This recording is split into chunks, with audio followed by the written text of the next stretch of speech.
প্রথমে একটা তীব্র ঝাঁকুনি, আতঙ্ক কাটতে না কাটতেই তাসের ঘরের মতো ভেঙে পড়ল ঘরবাড়ি, ভেঙে পড়ল ব্রিজ, হুড়মুড়িয়ে ধ্বংসস্তূপে পরিণত হলো নির্মীয়মান বহুতল। ক্যান্সারে নেই আর ভয়, NCRI হবে এর জয়। আপনাদের ভরসা নেতাজি সুভাষচন্দ্র বোস ক্যান্সার হসপিটাল।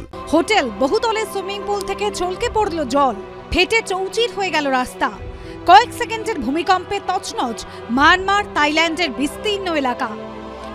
परिजन यहाँ पर कंट्रोल रूम में आकर जानकारी दे रहे हैं, पता कर रहे हैं, अपनों के बारे में पहचान कर रहे हैं कि कोई जानकारी उन्हें यहाँ पर मिल सके। कुछ लोग यहाँ पर तस्वीरें भी एक दूसरे को दिखा रहे हैं। मैं चाहूँगा कि आप इन लोगों को देखिए कि किस तरह से एक प्रयास यहाँ पर ज़रूर किया जा रहा है कि लोगों को ढूंढा जा सके, उन्हें पहचाना जा सके और फोटोज़ यहाँ पर कंट्रोल रूम को भी दी जा रही है ताकि उनके अपने लोगों की पहचान हो सके। সংবাদ সংস্থা এপি সূত্রে খবর, শুধু মায়ানমারে মৃতের সংখ্যা 1000-এরও বেশি। কঠিন এই সময়ে অন্যান্য দেশের কাছে সাহায্য চেয়েছে মায়ানমারের জুন্টা সরকার। এক স্যান্ডেলে বিদেশমন্ত্রী এস জয়শঙ্কর জানিয়েছেন, অপারেশন ব্রহ্মা চলছে। শনিবার সকালে ভারত থেকে প্রথম দফায় 15 টন ত্রাণ সামগ্রী মায়ানমারের ইয়াঙ্গন বিমানবন্দরে পৌঁছেছে। উত্তরপ্রদেশের হিন্ডন বায়ুসেনা ঘাঁটি থেকে ভারতীয় বায়ুসেনার C-130J বিমানে ভারত থেকে পাঠানো হয়েছে তাঁবু, কম্বল, ঘুমের ব্যাগ, খাবারের প্যাকেট, জেনারেটর। পাঠানো হয়েছে hygiene kit, paracetamol, antibiotic, syringe, gloves, ব্যান্ডেজের মতো প্রয়োজনীয় জিনিস। প্রধানমন্ত্রী নরেন্দ্র মোদী শুক্রবারে মায়ানমার এবং থাইল্যান্ডের পরিস্থিতি নিয়ে উদ্বেগ প্রকাশ করে লিখেছেন, মায়ানমারে বিধ্বংসী ভূমিকম্পে প্রাণহানির ঘটনায় গভীর সমবেদনা জানাই। ঘনিষ্ঠ বন্ধু এবং প্রতিবেশী হিসেবে ভারত এই কঠিন সময়ে মায়ানমারের মানুষের পাশে থাকবে।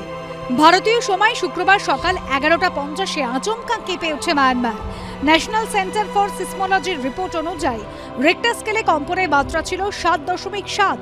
প্রথম কম্পনে 12 মিনিটের মাথায় ফের কম্পন, দ্বিতীয় কম্পনের মাত্রা ছিল 6.4।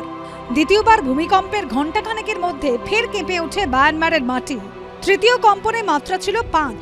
কম্পনে উৎসস্থল বর্মা প্রদেশের 12 কিলোমিটার উত্তরে মান্দালয় শহরে, মাটির 10 কিলোমিটার গভীরে। মায়ানমারে ভূমিকম্পের জেরে ব্যাপক ক্ষতিগ্রস্ত হয়েছে প্রতিবেশী থাইল্যান্ডও।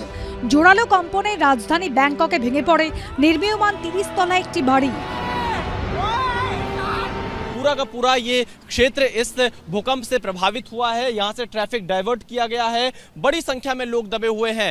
इमरजेंसी वाहन जो है वो आपको मौजूद दिखाई पड़ेंगे, अग्निशमन वाहन आपको दिखाई देगा, एम्बुलेंस दिखाई देगा। इसके अलावा पुलिस की गाड़ियां यहाँ पर दिखाई देंगी। थाई आर्मी को यहाँ पर बुला लिया गया है ताकि जल्द से जल्द हालात को सामान्य किया जा सके और जो लोग अंदर फंसे हुए हैं उनको निकाला जा सके। तो ये इस वक्त बैंकॉक के ताजा हालात है। भूकंप आने के 24 घंटे से ज्यादा का वक्त बीत चुका है और अभी भी यहाँ रेस्क्यू जारी है। কম্পন টের পাওয়া যায় কলকাতাতেও। বিশেষজ্ঞরা বলছেন, শুক্রবার সকাল থেকে অন্তত 15 বার কেঁপেছে ভারতের পূর্ব দিকে প্রতিবেশী দেশের মাটি। একাধিক আফটার শকে মায়ানমারে বিপর্যয় ভয়ঙ্কর হয়ে উঠেছে।